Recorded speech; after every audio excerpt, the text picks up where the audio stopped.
మహిళ ఒక డిగ్నిటీ, మహిళ ఒక రెస్పెక్ట్, మహిళ ఒక వెపన్, మహిళ ఒక రెవల్యూషన్.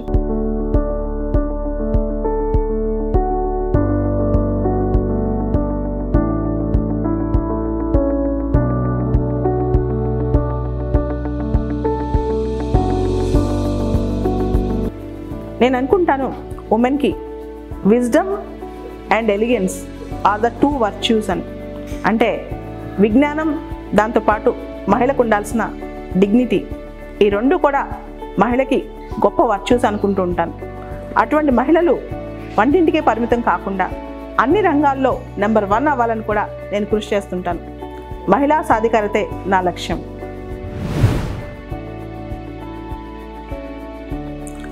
ఆధునిక మహిళకి అత్యద్భుతమైన క్వాలిటీస్ ఉన్నాయి. అలాంటి క్వాలిటీస్ ఒకటి విజ్డమ్, రెండోది నాలెడ్జ్. అంతేకాదు ఆధునిక మహిళ మల్టీ టాస్కింగ్ మహిళ. అన్ని పనులు తను ఒకటే చేయగలదు. ముఖ్యంగా ఇంటి పనుల దగ్గర నుంచి, పిల్లల పెంపకం దగ్గర నుంచి, విజ్ఞానం పంచడం దగ్గర నుంచి, అఫీషియల్ వర్క్ దగ్గర నుంచి ఒక మహిళ 24 గంటల్లో చేసే పని చూస్తుంటే అది మనిషి వల్ల సాధ్యమే అనిపిస్తుంది. కానీ మహిళ చేతిలో అంతటి శక్తి ఉందని మాత్రం చెప్పగలం. ఈ అట్రిబ్యూట్స్ అన్నీ ఆధునిక మహిళలో ఉన్నాయి. కానీ ఆ మహిళకి తన ఎలిగెన్స్ చాటి చెప్పుకునే శక్తి కూడా ఉందన్నమాట. మహిళ ఒక డిగ్నిటీ, మహిళ ఒక రెస్పెక్ట్, మహిళ ఒక వెపన్, మహిళ ఒక రెవల్యూషన్ అని చెప్పొచ్చు.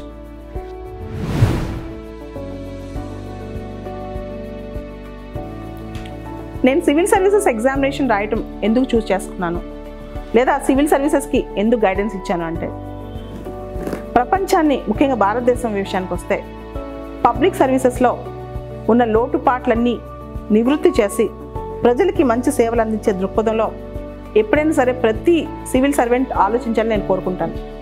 నైతిక విలువలు ఉన్న అమ్మాయిల్ని, అబ్బాయిల్ని సివిల్ సర్వీసెస్లో చూడాలనుకుంటాను. ముఖ్యంగా తెలుగు రాష్ట్రాల నుంచి టాప్ ర్యాంకర్స్గా ఆడపిల్లల్ని సివిల్స్లోకి తీసుకువద్దామని నా కోరిక. అందుకని నేను సివిల్ సర్వీసెస్కి కోచింగ్ ఇస్తూ ఉంటాను.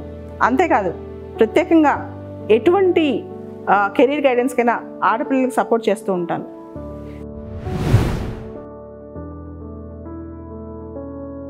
There is no place in earth or heaven that has feathers, weight or worth without a woman in it. అంటే మొత్తం ఈ భూప్రపంచంలో ఆడపిల్ల లేకుండా సృష్టే లేదు. అటువంటి అమ్మాయి ఏదైనా చేయగలదు. అమ్మాయిలందరూ కూడా కేవలం ఒక సిస్టర్ లాగా, ఒక మదర్ లాగా, ఒక డాటర్ లాగా, లేదా ఒక వైఫ్ లాగా ఇంతే కాదు. ఆడపిల్ల సమానమైన వ్యక్తే. ఆడపిల్ల కూడా సొసైటీకి ఉపయోగపడాలి అనే ఎగ్జాంపుల్ నేను మోడర్న్ ఉమెన్కి ఇద్దాం అనుకుంటున్నాను. యావత్ మహిళా లోకానికి దుర్గాష్టమి శుభాకాంక్షలు. ఈ పండగ అందరికీ ఆనంద, ఆరోగ్య, ఐశ్వర్యాలు తీసుకురావాలని చెప్పి కోరుకుంటున్నాను. Thank you.